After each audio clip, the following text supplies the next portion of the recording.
Assalamualaikum warahmatullahi wabarakatuh. Alhamdulillahi haqqa hamdih wa nashkuruhu haqqa syukrih. Wassalatu wassalamu ala Muhammadin sallallahu alaihi wasallam nabiyyih wa ala alihi wa ashabihi wa man da'a bi da'watihi wa sanna bi sunnatihi ila yaumin liqa'i rabbih. Amma ba'du, subhanaka la ilma lana illa ma 'allamtana innaka antal alimul hakim. Rabbi shrah li sadri wa yassir li amri wahlul 'uqdatam min lisani yafqahu qawli. Bapak Ibu hadirin jamaah salat Isya dan salat tarawih Masjid Nurul Hidayah rahimakumullah. Pertama, dari hati yang paling mendalam, marilah kita senantiasa tidak henti-hentinya bersyukur kehadirat Allah Subhanahu wa taala atas segala nikmat dan karunia-Nya, sehingga pada kesempatan ini kita masih bisa hadir di masjid kita tercinta ini untuk menunaikan ibadah salat Isya berjamaah dan dilanjutkan dengan salat tarawih dan salat witir sebagai rangkaian dari ibadah Ramadan kita.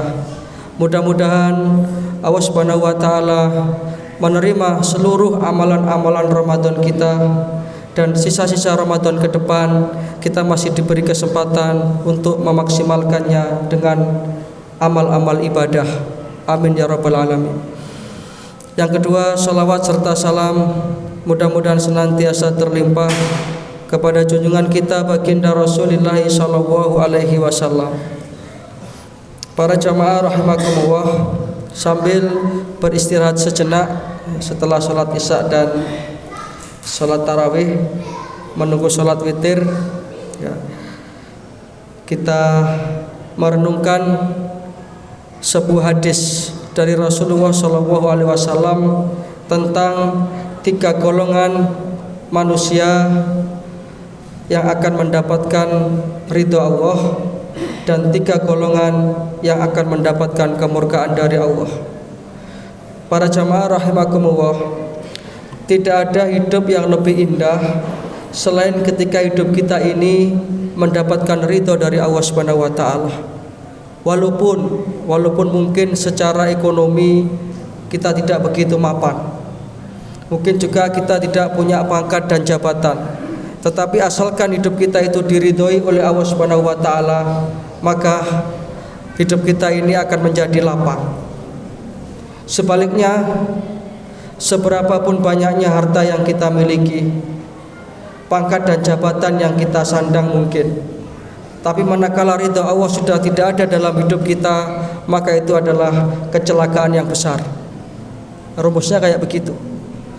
Sehingga seluruh amalan-amalan hidup kita ini hanya tertuju pada satu titik, yakni yabtaghuna fadlan minallahi wa ridwanah, mencari keridhaan Allah taala, mencari karunia Allah Subhanahu wa taala.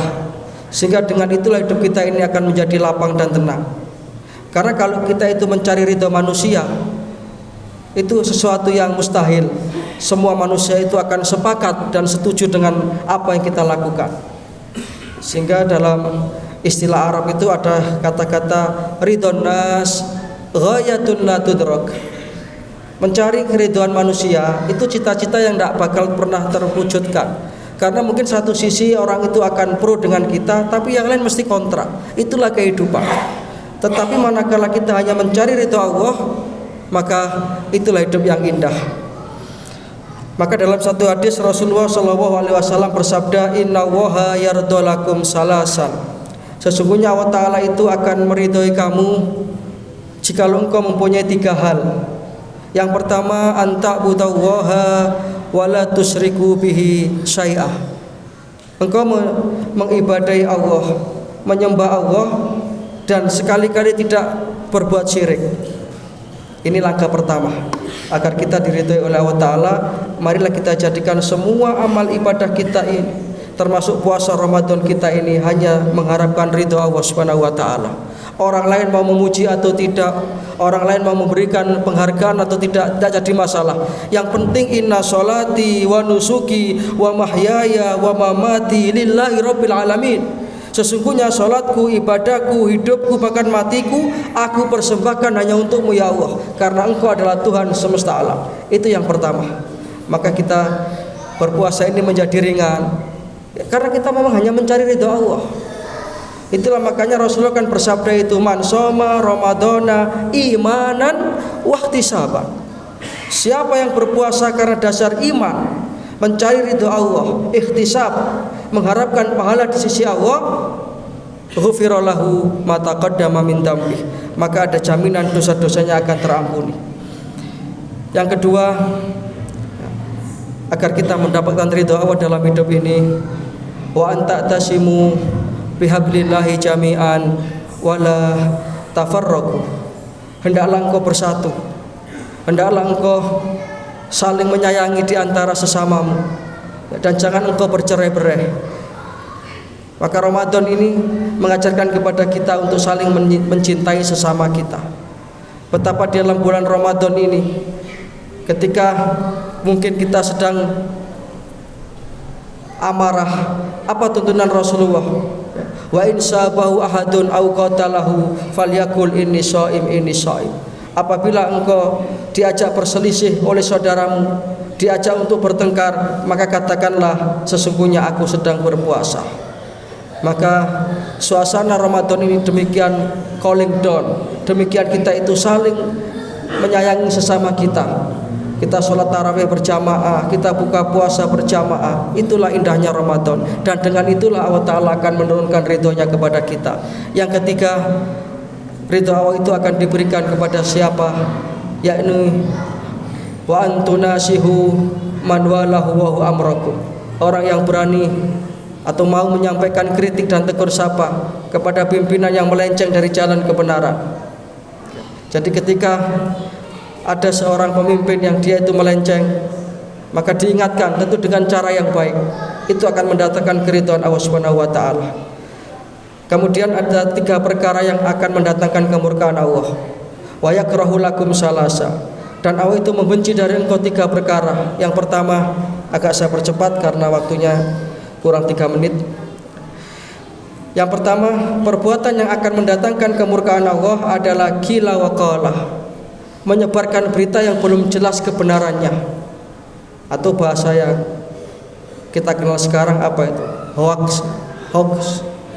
Apalagi zaman medsos seperti ini, kadang-kadang kita tidak tahu berita ini bagaimana kebenarannya, kemudian kita share. Bayangkan sekali share itu sudah berapa orang yang bisa membaca berita kita itu. Kemudian kalau berita itu ternyata salah, berapa sudah orang yang mendapatkan kebohongan kita, lebih-lebih di bulan Ramadan ini. Padahal Rasulullah mengancam itu, man lam yada' qaula zur, barang siapa yang dia di bulan Ramadan ini tidak bisa meninggalkan ucapan yang dusta, wal amala bihi, dan perbuatan-perbuatan yang dusta, falaisa lillahi hajatun fi ayyada ta'amahu wa syarabahu, maka Allah Subhanahu wa taala sama sekali tidak butuh kepada puasanya orang yang seperti ini. Maka kita tahan betul, jangan sampai kita itu kemudian menyebarkan berita yang belum jelas kebenarannya. Berita yang jelas pun kalau itu terkait dengan aib saudara kita, tidak usah kita sebarkan, ya. Karena ini akan mendatangkan kemurkaan Allah. Yang kedua, wa kasratus su'al, terlalu banyak bertanya. Sebagaimana dalam Al-Quran itu yang fenomenal adalah kisah kaum yang disebut dengan Bani Israel, yang dia itu selalu mempertanyakan perkara-perkara yang sudah jelas. Memang kalau kita tidak tahu terhadap satu perkara, bertanya itu boleh. Yang dimaksud di sini banyak bertanya itu adalah sesuatu yang itu sudah jelas, tapi kemudian masih kita pertanyakan. Allah Subhanahu wa taala melarang itu. Ya ayyuhalladzina amanu, wahai orang-orang yang beriman, la tas'alu an asya'ah, janganlah engkau bertanya satu perkara yang intu bedalakum tasukum, yang ketika kamu diberi penjelasan terhadap perkara itu kamu semakin sulit. Bani Israel itu kan awalnya hanya diperintah menyembelih seekor sapi betina, selesai.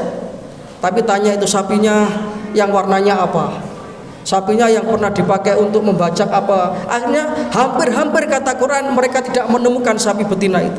Itu yang dimaksud dengan la tas'alu an asya'a in tubda lakum tasukum. Jadi bertanya pada sesuatu yang jelas ini akan mendatangkan kemurkaan Allah. Misalkan kita bertanya-tanya, kenapa sih sholat subuh itu kok hanya 2 rakaat sedangkan zuhur 4 rakaat? Nah, seperti ini tidak perlu dipertanyakan. Ya, karena orang yang beriman itu ketika sudah berhadapan dengan hukum Allah, tidak ada ucapan lain bagi mereka selain mereka mengatakan sami'na wa ata'na. Kami dengarkan dan kami taati. Yang terakhir yang mendatangkan kemurkaan Allah adalah wa ida'atal mal, menghambur-hamburkan harta, membelanjakan harta untuk sesuatu yang sifatnya itu tabdir, sifatnya itu mubadir. Lebih-lebih zaman sekarang ini dengan jual beli online, ya mungkin nafsu berbelanja kita itu semakin meningkat. Nah, ini harus kita rem supaya kita betul-betul tidak mendapatkan kemurkaan dari Allah Subhanahu wa taala. Sudah 10 menit pas, itu Bapak Ibu yang bisa kita pelajari. Mudah-mudahan yang 3 hal tadi yang mendatangkan ridha Allah Ta'ala bisa kita laksanakan dalam kehidupan, dan kita dijauhkan dari 3 perkara yang dimurkai oleh Allah Subhanahu wa Ta'ala.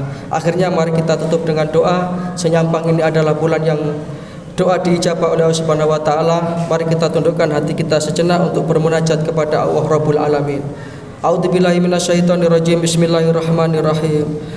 Allahumma sholli wa sallim wa barik ala nabiyyina Muhammadin wa ala alihi wa sahbihi ajma'in. Allahumma rabbana taqabbal minna sholatana wa siyamana wa qiyamana wa sujudana wa ruku'ana wa kulla ibadatina wa tamim taksirana ya arhamar rahimin. Allahumma sallimna min afatid dunya wa adabil akhirah. Allahumma khtim lana bil iman, Allahumma khtim lana bil islam, Allahumma khtim lana bi husnil khatimah. Rabbana la tuzigh qulubana ba'da idh hadaitana wa hab lana min ladunka rahmah innaka antal wahhab. Allahumma rzuqna qalban mutmainnatan tu'minu bi liqa'ika wa turda bi qada'ik. Rabbana atina fid dunya hasanah wa fil akhirati hasanah wa qina adzabannar. Wa adkhilnal jannata ma'al abrar ya azizu ya ghaffar ya rabbal alamin. Subhana rabbika rabbil izzati amma yasifun wa salamun alal mursalin walhamdulillahi rabbil alamin. Terima kasih, mohon maaf. Subhanaka Allahumma wa bihamdika asyhadu an la ilaha illa anta astaghfiruka wa atubu ilaik. Assalamualaikum warahmatullahi wabarakatuh.